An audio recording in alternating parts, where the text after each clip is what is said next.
First off, let's make one thing clear. I am no historian. My knowledge about our history is as average as the next Juan de la Cruz. I don't even know all the personalities that Juanito Torres painted in his The Propaganda Movement. Good thing he took the effort to identify them to me. So I Googled them. And no, I won't give you a crash course on what they did to merit being in our history books. You can use your own data for that. But let me just give you a quick rundown on their occupation.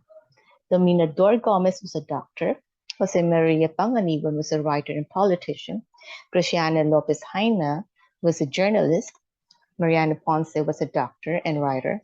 Antonio Luna was a general. And as we all know, Jose Rizal was a doctor and a writer.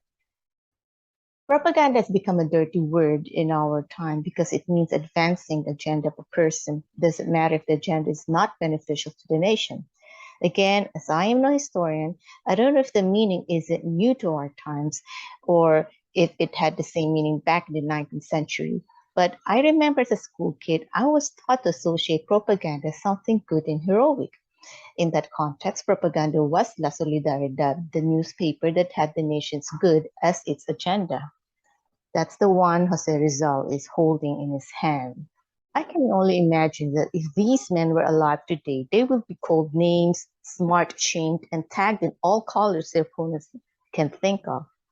Now, if you're thinking, I didn't realize how John Arcilla looked so much like General Luna. Well, Torres the artist painted the actor to give it a more contemporary feel. Sometimes when we harken back to the times of our national heroes, there's a sense of disconnection. We fail to realize that the very things they fought for, truth, reforms, and justice, are unfortunately the things that continue to elude us to this day, especially when we prefer to listen to bloggers masquerading themselves effectively as truth seekers. Torres paints our reformists in a library, as if saying that their fight is rooted on the knowledge they gleaned between the pages and not chismes. They are passing on to us the wisdom they caught from learned men and not men and women paid to spread hate. Of course, since these men are but men, we can't say they were true and noble their entire lives.